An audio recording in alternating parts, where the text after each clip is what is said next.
तो हम संवाद करें, न कि उसको बंदी करें। ठीक है, आप आइए और अपने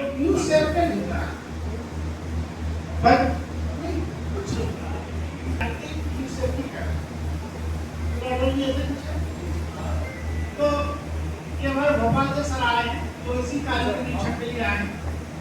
और ज्यादातर लोग तो यहाँ बैठे, कुछ बाहर भी निकल रहे हैं, तो शायद क्वेश्चन पूरा हो जाए, इसलिए थोड़ा बहुत इन समझ में आ रहा है किस काम में कहाँ पर ड्यूटी लगी है। तो यूसीएफ प्राप्ति की क्या फायदा?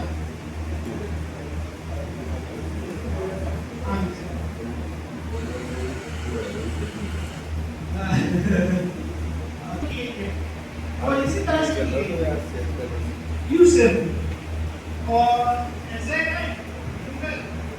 क्या होता है, सभी के चेहरे दिख रहे थे, इनका सिंपल समान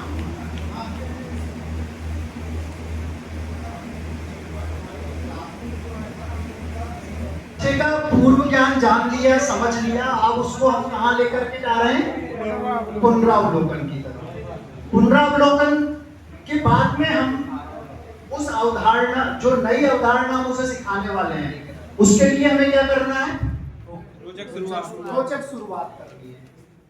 रोचक शुरुआत के बाद में क्या है? गतिविधि और टीएलएम का उपयोग हमें करना है। अब हमने गतिविधि भी करा दी, टीएलएम का उपयोग भी कर लिया। अब उस बच्चे को समझ में कितना आया, उसके लिए हम समझ की जांच कर लेते हैं। कंटेंट छपा हुआ है वो सीमित है, अट्रैक्टिव नहीं है। या मैं सामाजिक अध्ययन पढ़ा रहा हूँ, जिसमें नदियों के बारे में मैं पढ़ा रहा हूँ, पर्वतों के बारे में पढ़ा रहा हूँ, कौन सी नदी का उद्गम कहाँ पर है, कौन सा उसका कैचमेंट एरिया है, कौन सा, और उसमें जो है उसके किनारे कौन कौन से महत्वपूर्ण शहर बसे हुए हैं, ये मुझे एकदम नहीं याद है।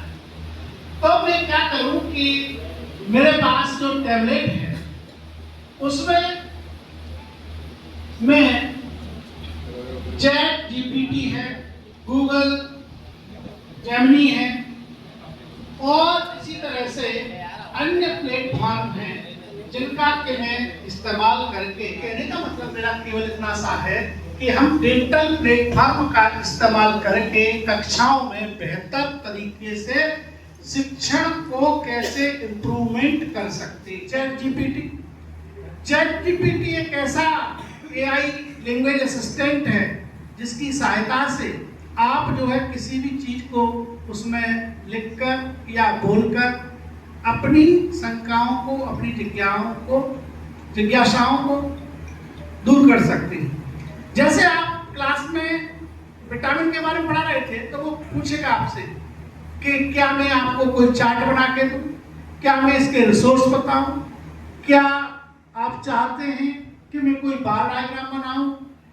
इस तरह से तमाम प्रकार के वो आपसे क्वेश्चन करते हैं। ह्यूमन बॉडी है, मानव मस्तिष्क की सोच प्लस कृत्रिम बुद्धिमत्ता, मतलब मानवीय बुद्धिमत्ता और दूसरी कृत्रिम बुद्धिमत्ता का बेहतर इस्तेमाल करके क्लासरूम सिचुएशन में पढ़ाने के लिए बहुत उपयोग में उसको ले सकते हैं, बहुत उपयोगी सिद्ध हो सकता है।